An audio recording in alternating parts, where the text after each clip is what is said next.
முதலமைச்சர் அவர்களுக்கு election commission சொல்லல, மத்திய அரசு சொல்லல, பாராளுமன்ற விவகாரத்துறை அமைச்சர் சொல்லல, பார்லிமெண்ட்ல கடைசியா நாங்க இந்த கூட்டத்தொடர்ல நாங்க அதை பேசல.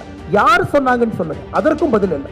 பயத்தை ஏற்படுத்துவதற்காக அனைத்து கட்சி கூட்டம் எந்த முகாந்திரம் இல்லாம நடத்தும் பொழுது எப்படி அந்த கூட்டத்திற்கு நாங்கள் பங்கேற்று அந்த கூட்டத்துக்கு ஒரு அங்கீகாரம் கொடுக்கறதுங்கண்ணா?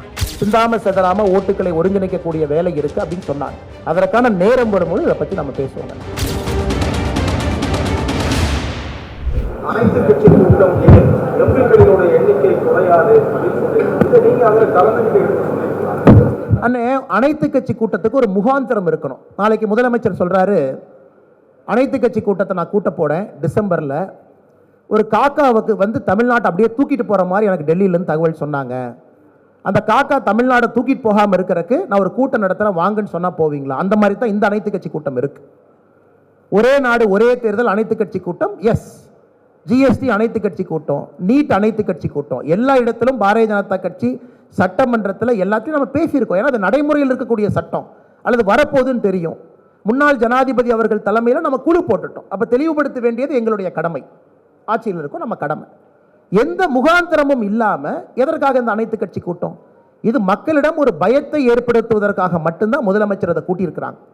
நாங்கள் புறக்கணிப்பதற்கு முன்பு கேள்விகள் கேட்டோம். ஐயா, தமிழ்நாட்டுக்கு 8 எம்பி குறையுன்னு சொல்றீங்களே, எப்படி, யார் சொன்னாங்க சொல்லுங்க, நாங்கள் வர்றோம். அல்லது தமிழ்நாட்டுக்கு 22 எம்பிக்கள் வர வேண்டிய இடத்துல 12 பேர் கூட வரமாட்டாங்க, 10 பேர் தான் வருவாங்கன்னு சொன்னீங்க, யார் சொன்னாங்கன்னு சொல்லுங்க. அதற்கும் பதில் இல்லை.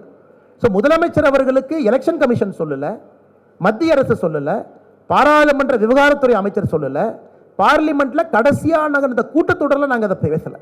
அதன் பிறகு அமித்ஷாஜி அவர்கள் ப்ரோரேட்டா விகிதாச்சார அடிப்படைன்னு சொன்ன பிறகும் பயத்தை ஏற்படுத்துவதற்காக அனைத்து கட்சி கூட்டம் எந்த முகாந்திரம் இல்லாமல் நடத்தும் பொழுது எப்படி அந்த கூட்டத்திற்கு நாங்கள் பங்கேற்று அந்த கூட்டத்துக்கு ஒரு அங்கீகாரம் கொடுக்கறதுங்கண்ணா?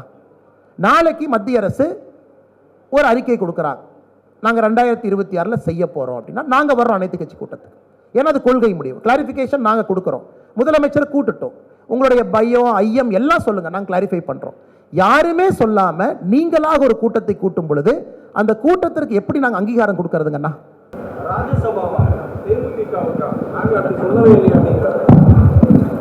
அண்ணா, எங்களுக்கு தெரியாதுங்கண்ணா 2 கட்சிகள் என்ன பேசினாங்க, 2 கட்சிகள் என்ன முடிவு செஞ்சாங்க, 2 கட்சிகளுக்குள்ள என்ன ஒப்பந்தம் போட்டாங்க.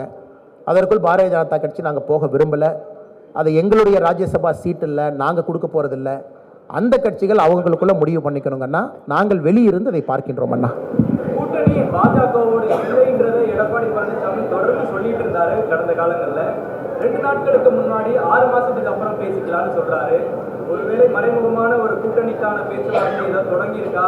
பாஜக என்ன சொல்றது? அதிமுகவோட கூட்டணி போக விருப்பமா? ஆனால் மறைமுகமாக நாங்கள் யாருக்கிட்டையும் பேசலை.